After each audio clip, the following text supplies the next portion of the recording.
G'day everyone, and welcome to another episode of The Wholesome Heathen. I'm Johnny Hellwinter, and today we're going to be doing some arts and crafts. Okay, so to make these runes, we're going to be using this air dry clay. You're also going to be needing a knife and something pointy like a compass. We've got like a little clay sculpting tool that we use to just scoop out, any really hollow bits. A pen, which refuses to sit still. Why? And our special rune shaping tool that we made out of wire.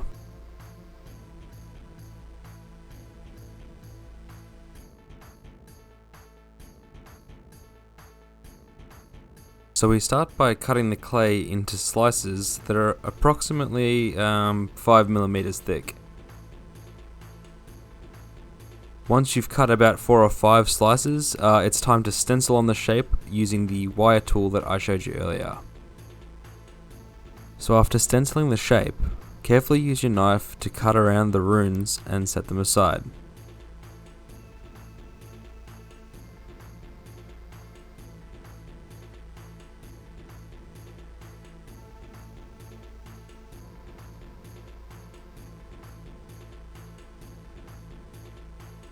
You can use the excess clay from trimming to create a new piece to stamp and cut from. You can reinvigorate the clay by adding a little bit of water and then kneading it in. Okay, so once you've got them all cut, the next thing you're going to want to do is to just use a little bit of water and your fingertips to gently smooth out any of those rough edges that you might have. Making sure to turn it over and do the back as well.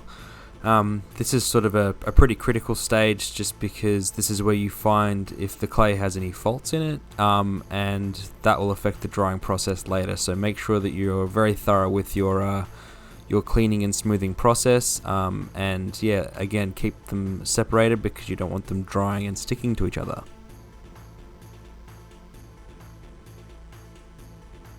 Okay, so now here comes the trickiest part, the actual carving of the runes. I made myself this handy little cheat sheet that I keep in front of me at all times now. I used to actually have a file, like a really grainy screenshot on my phone that I used to have to zoom in and squint at when I was making these. And of course, when you've got clay all over your fingers, eventually your phone stops responding, the touchscreen stops responding to the fingers. So I made this little cheat sheet for myself. And I will take a photo of that and upload it for tomorrow. But yeah, it is a difficult process to say the least. Some of these runes are incredibly finicky and detailed. Some of them require you to use like a little scooping tool to get out some of the negative space, and some of them are just frustrating when you're trying to get the symmetry right, but it's worth spending the extra time to just get them right, because once they're painted, the end result is stunning. So they're all done, hooray! But now we have to wait for them to dry.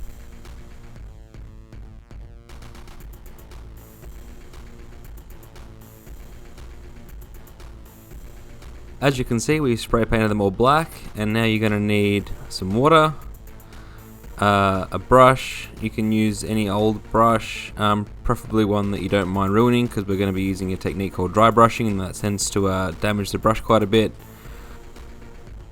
You're going to need these 4 paints, like a black, a white, a dark grey, and a lighter grey.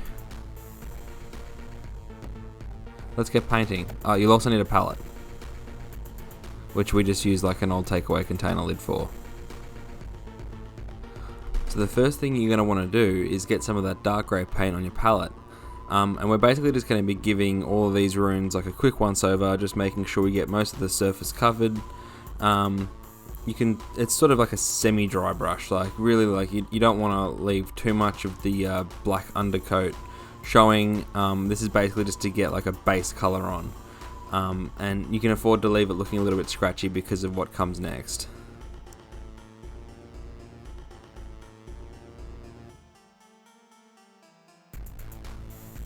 Okay, so the next stage is the black wash. So you're going to need to take your black paint, put a little bit on your palette, and then grab a bit of water and mix it in until it sort of becomes quite thin and inky. And then you're just going to take your brush and just liberally apply that black wash over the runestones, making sure that you get as much of that black ink into the carvings as you can to really bring out the details. And it also just helps give the stone sort of like a sort of weathered ancient look.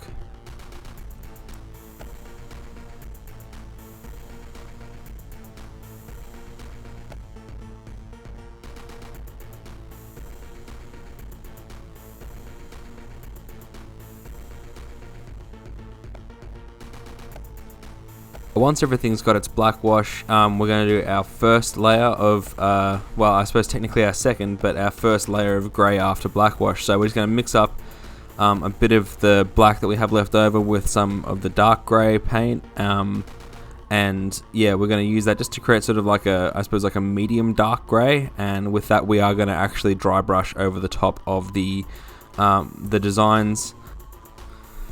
Dry brushing is a technique that I picked up from my years of painting Warhammer, and for those of you who aren't familiar, it's effectively a technique where you apply paint to the brush and then wipe off the majority of it, either on a palette or onto like a tissue or something, and then sort of drag the bristles of the brush across the surface, leaving behind only a little bit of the paint. So you're not really giving it like a good slathering, it's more of a almost like a dusting effect.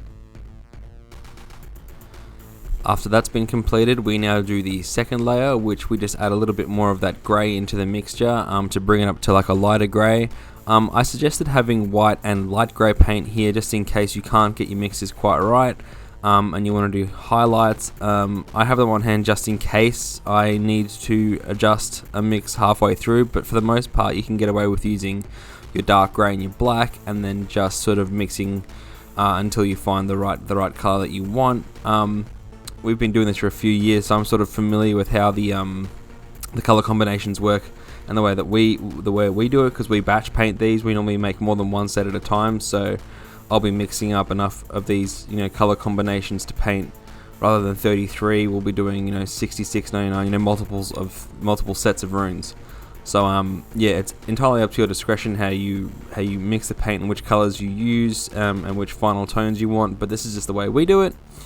And yeah, once again, this will be using the dry brushing technique. In fact, if anything, this will be an even lighter application of dry brushing, so removing more of the paint from the bristles before applying it to the stone, just to really enhance that natural stone look, I suppose, if you want to call it that.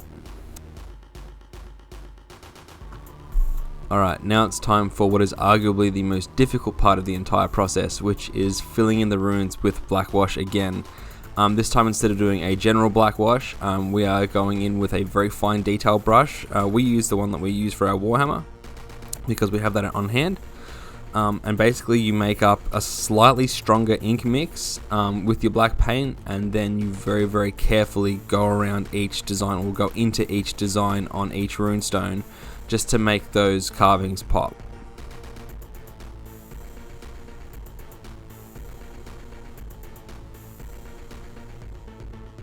Once you're sure that everything on the front face of the runestones has dried, it's time to very gently flip them over and give the backs of these a quick once over with, I suppose you'd call it a medium grey.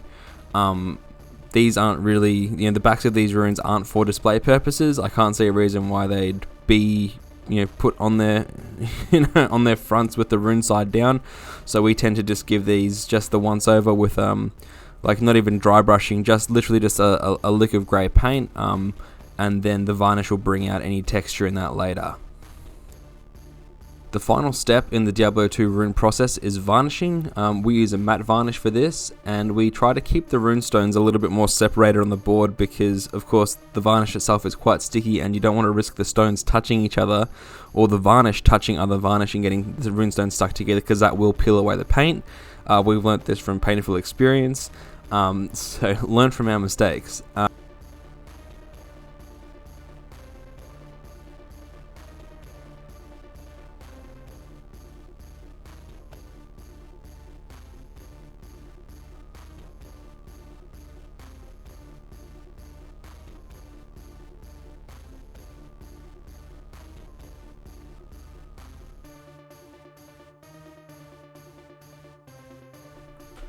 You'll be giving all the runestones a varnish front and back, and once you've done that, let them dry, and that's it. You've successfully created a set of 33 Diablo II Runestones. Congratulations.